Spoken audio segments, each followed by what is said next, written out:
নমস্কার, জয় শ্রীকৃষ্ণ, জয় কালী। আমি জ্যোতিষ সাধক পরিমল। আপনাদেরকে যেটি আজকে বলবো সেটি হচ্ছে ভ্রমণ বিষয়ক। দেখুন, ছোটোখাটো জার্নি কিন্তু সবাই করে থাকে, মানে ছোটোখাটো ভ্রমণ সকলে করে থাকে। কেউ কেউ দেখবেন বছরে একবার দুবার তারা ভ্রমণে যাবেই। রোজগার যা করলো মন মানসিকতা ভালো রাখার জন্যে তারা কিন্তু বিভিন্ন রাজ্যে যায়, নিজের রাজ্যের বিভিন্ন তীর্থস্থানে যায়, কাশ্মীরে যায়, কেউ কেউ দার্জিলিং যায়, শিলিগুড়ি যায়, এই সমস্ত যেতে থাকেই। তাই তো আজকে আমি লিখেছি ভ্রমণ ও দুর্ঘটনা।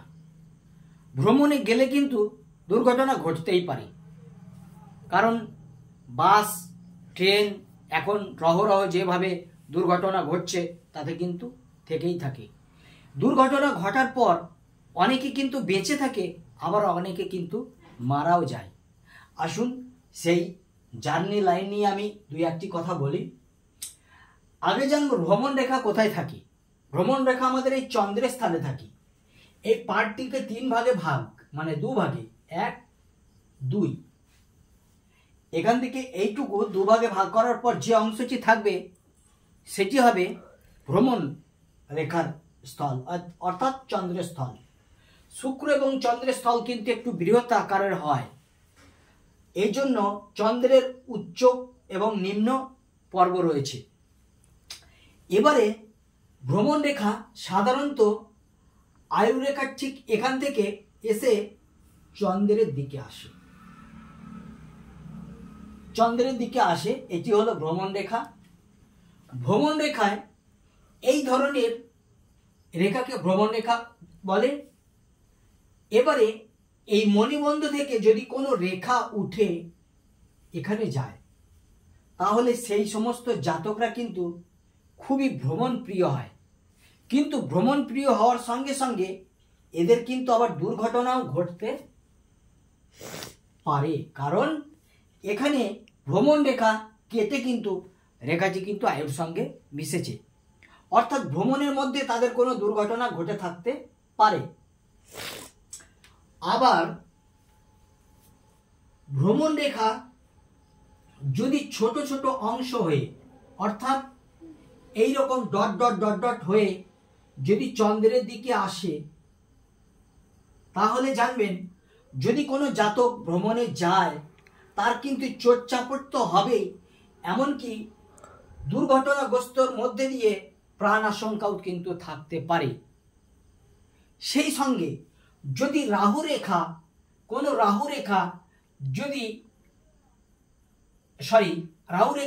শনি রেখা যদি এই আয়ু রেখার সঙ্গে মিশে যায়, তাহলে কিন্তু ব্রেনের উপরে চোট এবং চোটের সঙ্গে সঙ্গে কিন্তু মৃত্যু বোঝায়। শনি স্থান থেকে কোনো রেখা এসে আয়ুতে মিশবে আর ছোট ছোট ডট ডট হয়ে ভ্রমণ রেখা থাকবে, তাহলে কিন্তু আপনারা জানবেন অবশ্যই ভ্রমণ যোগে কিন্তু দুর্ঘটনা ঘটতে পারে। আবার আমি এর আগে কোনো একটা প্রোগ্রামে বলেছি যে হাতে যদি শনি বন্ধনী থাকে, হাতে যদি শনি বন্ধনী থাকে এবং শনি বন্ধনীর এই হাতে শনি বন্ধনী থাকলো, এবারে মাঝখানে একটা কৃষ্ণ তিল থাকলো, লাল তিল অথবা কালো তিল। লাল তিল মঙ্গল সূচক, কালো তিল শনি সূচক। তাহলে এই সমস্ত জাতকরা কিন্তু অবশ্যই, যদি দেখে থাকেন আমার হাতে এইরকম পজিশন রয়েছে, অবশ্যই আপনারা বড় থেকে বড় জ্যোতিষীর শরণাপন্ন হবেন, কারণ ভ্রমণকালীন অবস্থায় মৃত্যু আপনাদের অনিবার্য হবেই হবে।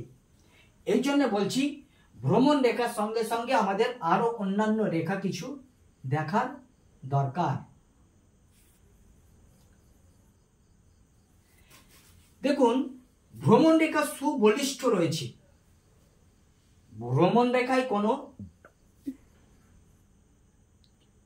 অসুবিধামূলক কোনো কিছু নেই, কিন্তু এই ভ্রমণ রেখা চন্দ্রের স্থানে এসে একটি রেখা মঙ্গলের স্থানে চলে গেছে আর একটি রেখা নিচের দিকে গেছে, অর্থাৎ এই রকম দ্বিখণ্ডিত হয়ে গেছে।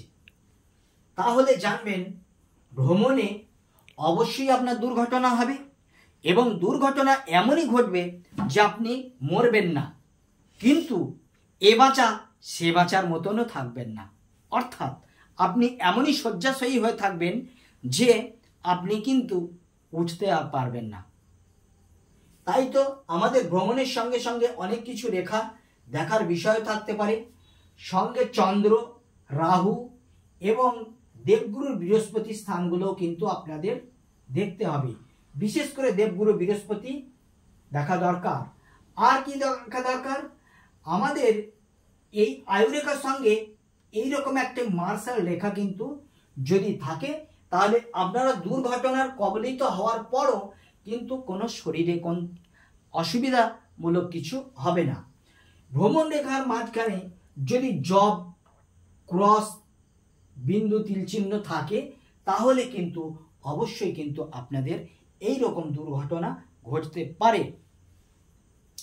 এবারে দেখা গেল এই সমস্ত রেখা তো আছেই, সঙ্গে চন্দ্রে ভ্রমণ রেখার সঙ্গে অথবা চন্দ্রস্থানে কোনো চৌকো অর্থাৎ চতুষ্কোণ আছে, তাহলে কিন্তু ভ্রমণে আপনার দুর্ঘটনা হলেও আপনি হয়তো বেঁচে যাবেন, আপনার কোনো ক্ষতি হবে না, এটা কিন্তু হবে।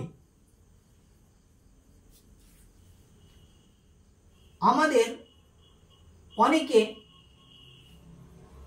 ভ্রমণ করতে গেল কোথাও, হয়তো আমাদের ভারত থেকে কোনো কেউ বিদেশে গেল, কোনো জায়গায় আমেরিকা, আফ্রিকা কোনো জায়গায় গেল, সেখানে গিয়ে অনেক জাতকরা সেখানকার মনোরম পরিবেশ বা কোনো কর্মযোগে সেখান থেকে আর ফিরতে পারে না, বা এমনই একটি দুর্ঘটনা ঘটলো যে সেখান থেকে আর তারা আসতে পারে না, অর্থাৎ তাদের বাকি জীবনটা কিন্তু বিদেশেই কাটাতে হয়।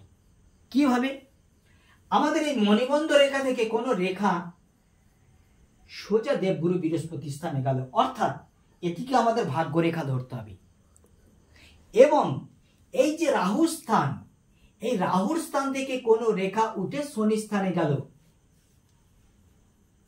তাহলে কিন্তু এই ধরনের জাতকরা বিদেশেই যাবে এবং বিদেশেই গিয়ে সেখানেই এস্টাবলিশড হয়ে যাবে, অর্থাৎ সেখান থেকে আর কিন্তু তারা দেশে ফিরবে না, সেখানেই সমস্ত ঘর বাড়ি বানাবে, তাদের সন্তানাদি হবে এবং সেখানেই তার মৃত্যু বলা যায়।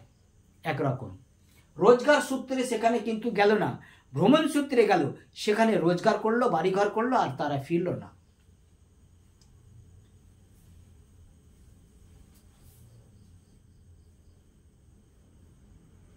এবারে আমাদের এই যে রাহুর স্থান থেকে কোনো রেখা যদি আপনার এই আয়ুকে স্পর্শ করে, তাহলে কিন্তু হালকা দুর্ঘটনা ঘটবে, কিন্তু তেমন বিশেষ অসুবিধা হবে না।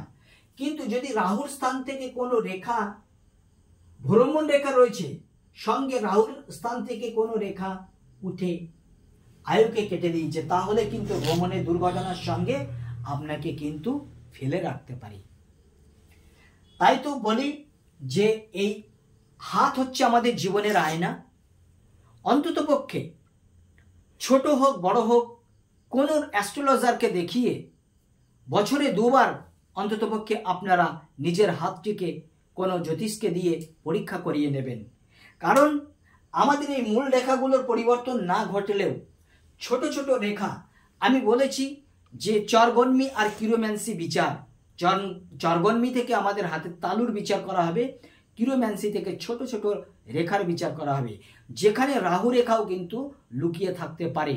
অতএব আপনারা অভিজ্ঞ জ্যোতিষকে দিয়ে আপনারা বছরে দুবার অন্ততপক্ষে হাত কপাল দেখিয়ে নেবেন।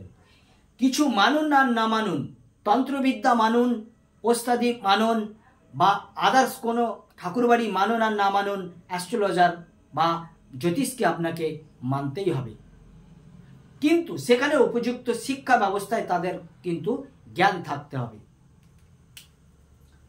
যাই হোক, আজ এই পর্যন্তই রইল। আমাকে দিয়ে যদি কেউ হস্তরেখা বিচার করাতে চান তাহলে 9382123284 এই নাম্বারে ফোন করবেন।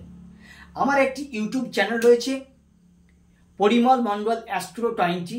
আপনারা সেখানে যান, ইউটিউবে আমার প্রোগ্রাম দেখুন, পরিমল মণ্ডল অ্যাস্ট্রো 20 বলে সার্চ করুন, আমার প্রোগ্রামের সমস্ত ভিডিওগুলো চলে আসবে, দেখুন এবং একটি সাবস্ক্রাইব করুন, তাকি আমার এই সমস্ত জানকারি ভিডিওগুলো যদি আপনাদের কাছে তুরন্ত পৌঁছায়, আপনারা কিছু না কিছু জানবেন, ঘরে বসেই হয়তো নিজের কপালটি নিজেই জানতে পারবেন। তবে আমরা কোনো গুরু ধরে শিখছি বা শিখেছি, এটি আপনাদেরকে জানানোর জন্য আমাদের এই সমস্ত প্রোগ্রাম তৈরি করা। ভালো থাকবেন, আর বিশেষ কিছু বলছি না। নমস্কার।